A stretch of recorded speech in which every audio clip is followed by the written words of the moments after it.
One thing though, I definitely wanted to like talk about and kind of even, I know you got a lot of stuff going on, but I have seen it. I've seen it even on my own comments from battles with you, and I know you personally, and maybe you want to touch on this, and now you don't have to. We can cut this part out. But kind of, I wanted to talk about your upbringing because people think that I'm just gonna say the cliche, but like rich white boy coming up, and I know you, like I know about your family from what you told me at least, and your parents weren't like, here's son, here's money, you know what I'm saying? And I wanted to, if you want to talk about it, let people know a little bit about you, in general, like that what's the word? Stigma that you've got, and even like Blazing got hit with that type of stuff too. So like I wanted to hear, let you explain it, talk about it. Yeah, because so I get those comments a lot because they find some random guy who looks like he's 17 and I'm driving a McLaren. It's like, all right, this kid's parents are rich, and that comes with like me looking young and obviously being young and doing these things. And so my parents are not millionaires. Here's some money. Like my parents did what they could to take care of me, and I had a great childhood. And when I turned 18, I moved out on my own, got my own place. Well, I was in college actually, so I started going to college, and I worked through I worked a part-time job and it was in college, and then started YouTube by my junior year. And so after that, I moved out and everything's on me, like my bills, everything. And with YouTube, like my parents haven't given me $1 to start YouTube. Like they didn't give me a penny, because it's like so when I started, I was making videos on fashion, and so I'd go buy like shirts from H&M, $5 shirts, $10 pair of jeans. And I literally would return them because I couldn't afford to buy food that week if I spent all my money on clothing. So I'd like make a video with the clothing, make some outfits, and then return them, and then, do that again. And I did that for a long time to like kind of keep money flowing. Like it's probably not great, but that I did that, but it's like, that's what I had to do in order to, because it's like, it's not like I was going to be on the streets homeless if I kept that stuff, but it's like, if I wanted to be able to keep doing what I'm doing, like I can't just keep buying all this stuff and keeping it and having this crazy clothing collection. Like I would keep like a $5 H&M layering shirt and then have like a hoodie over it, and that would be like my outfits always. And so that's kind of like where I was, and I think it's been hard to grasp at the beginning. I think it was harder to grasp people making money off of YouTube, because like I said, I had 150K subs and I was making overall probably like $4,000 a month. And like that's great for a freaking 22-year-old. I was like just finishing college, I don't think people understood the scale of it. I think people understand more now, but it's like, to me, I don't know where kind of exactly to lead it, but it's just like I was, while I was in college, I had to pay for my own schooling, and I know had a job. I know what it is. I would say this. I'd say probably 80 to 90% of your audience are within the past 3 years. Yeah. So they don't know Harrison Neville with the Justin Bieber cut. Yeah. So that's the issue. Yeah. They just, first time they meet you, McLaren. Oh, his parents may be rich. Yep. They don't know Harrison Neville Mustang. Harrison Neville with the Mercedes, the C-Class or whatever, the one you had, the coupe, which are still good cars. Don't get me wrong. No, they're great cars. Yeah. Don't get me wrong. That's when I was working at, because I love cars for so long. I'd put all my money to try to, have that. But no, it's But even like with me, like my first car was a Buick, but like when I started doing YouTube, like when people started really seeing me on YouTube, I was even in some, I got the Buick in some videos, but BMW was 3 Series BMW, Mustang, Challenger. I had nice cars too. I didn't come from money at all. I just, cars that's like the first thing people buy before they buy a house. If you're into cars, like that's what and it's a lot more easy. It's a lot easier to buy that than like a house. Yeah. House is very difficult to buy. House, you need taxes. Cars, you just need bank statements. Yeah. So and houses, you have to put a lot of money down and all that. So, no, and it's like I see it, and it's for me, it's like whatever. It's like I'm young. That's gonna come with me looking like this and all that. But it's like I know. Like, that's why I don't like to touch on it all the time and like say like, oh, I came from poverty and stuff like that, because like my parents did what they could so I could have a great childhood. But like when I turned 18 and I started going to college, it was like, it wasn't even like my parents like saying like, you're done, you're out on the streets. It's like me, like I want to do my own thing. I'm out. Like I want to, earn my own way. And like with college, I was able to pay off my student loans 6 months after being graduating because of like YouTube and stuff, and it's like I paid my full way through college just off of YouTube, which is like crazy. And then obviously things go crazier after that. And it's like, I really don't think people understand the amount of money that can be made off YouTube. Because like people will be like, oh, you like, yeah, you make money off YouTube, but you can't make enough money to buy a McLaren and stuff like that. And it's like, I don't think people understand the scale. If you know how to like outsource businesses and stuff, like I make just as much money, like more money off of brand deals as I do off of YouTube. Yeah, I mean, I'm still making that's 100% substantial amount of money off of YouTube, and it's like it's to me like there. It's just because YouTube varies. Because like I think if you know how to diversify business, grow your brand consistently, if you have a good chunk over 1 million subscribers, you can make $1 million a year. I think that personally. I mean, it's just like with basketball with players, like they make way more money on their endorsements than their NBA contracts. Yeah.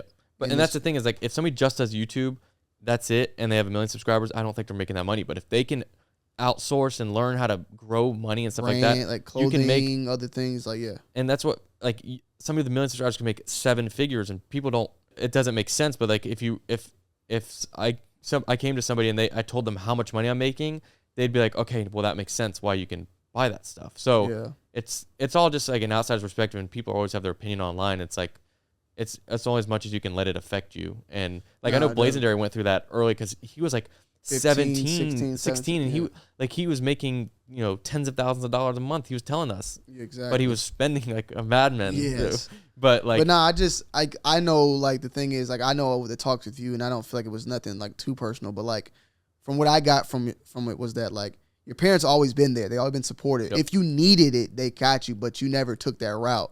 Yeah. Like if you needed the money like really bad, it's not like your parents gonna say fuck you, get up out of here. But you took the money. Like if I took the initiative to like like I want to do this and I'm gonna do this on my own. So like they respect it, But I think it's less like, hey, I need money. It'd be more like if I'm getting kicked out of my apartment because I can't pay my rent, my parents would take me back in. Exactly. They're not gonna let me. They're not gonna like have me be on the streets. And that's like.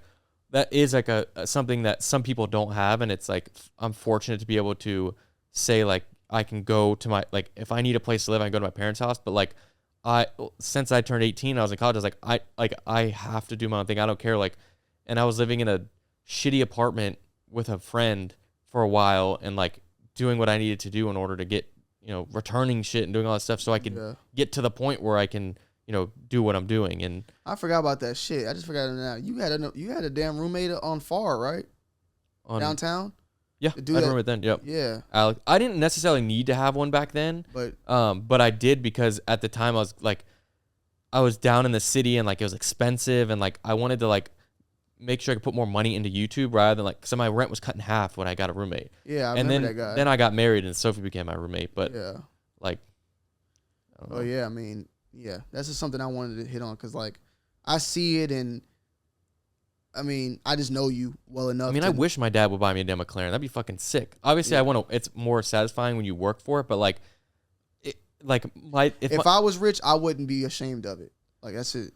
I wouldn't throw it and be like snobby, but like I wouldn't be ashamed to like say like I come from money. The hard part is, and I have these conversations with my friends that are very wealthy. I'm like, I'm working my ass off to do well in life. You are too. And it's like when we get to the point where we have kids, like it's like you work so hard so that your kids have a good life. But then when you give your kids a good life, they get shit on in school. Like I was like that. When I was growing up, I had kids in school that had parents had Ferraris and I'm like, damn, that must be nice. I wish my dad had a Ferrari. And it's like but then it's like I look at me and I'm like, I'm gonna be that dad that has a McLaren. Like I don't want to raise my kids. I want to and I know I'm going to do it when I get there, but like I want to raise my kids in a way where that they're not snobby and brats and get everything they want. Cause like as much as like my parents, like they're there for me and everything. Like I feel like the support of your family, like your support of your family is like everything to me. Like I'm so close with my family and like,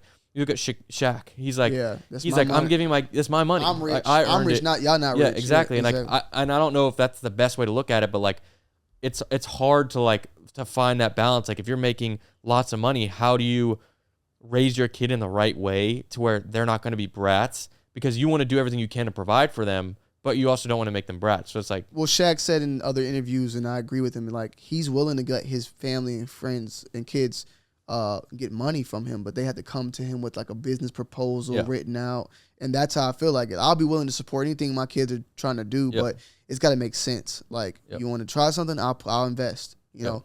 And I feel like that's just the best way to You do can't it. just give your kid $1 million and be like, Yeah.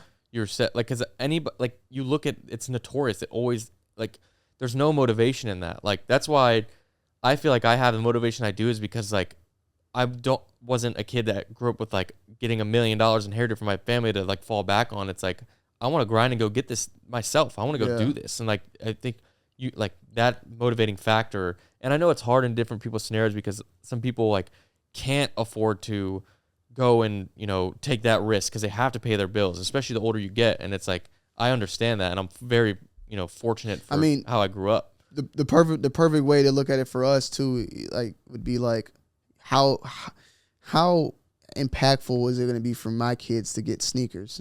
Yeah. They're not even going to, and like, I'm going to have so many sneakers still. I'll probably still be doing something of that matter when I have kids. So like, a sneaker is not going to be much to them. Like, unfortunately, but I can at least make money matter. I want to make a dollar. I want to make a dollar amount matter. But like, what is a Jordan sneaker to Jordan's son? Yeah. He's had anything he's wanted his whole entire life. And that's like, you don't want that.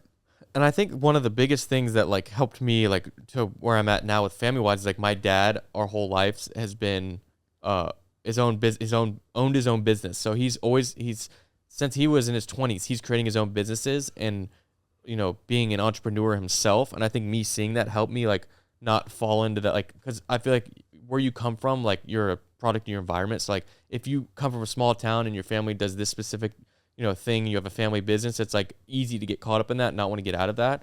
But like seeing him be an entrepreneur, like when the market crashed, like he had to close his business and start all over, and like seeing that is like a motivating factor of like, I know like no matter what happens, like you can continue to do these things. And like that's where I feel like I've just kind of got this weird switch in my mind where I'm like, I can do whatever I put my mind to, it's gonna happen. Like that's how I feel. Like when I first wanted like an exotic car, I wanted like an Audi R8. I wanted BMW M4. I was like, I'm going to work as hard as I can and do what I need to do, and I'm going to get that car. I don't know how. I don't know where. I'm going to do it. Went to an Audi R8. Like that was like a huge moment where I was like, I can afford to buy $150,000 car right now. And I didn't know how I was going to get there, what I was going to do, but I knew that that was a goal of mine, and I did it. And so it's like, I just have that thing in my mind where I'm like, some way or somehow I'm going to make something happen, but I don't know how, but I'm going to do it. Like the warehouse, I was like, I need a space where I can work. I don't know what I'm going to do, how I'm going to find a spot, blah, blah, blah. I found it, and now I'm able to, you know, do that. I don't know. That's what's up. Like the 1 million subscribers on YouTube, I feel the same way.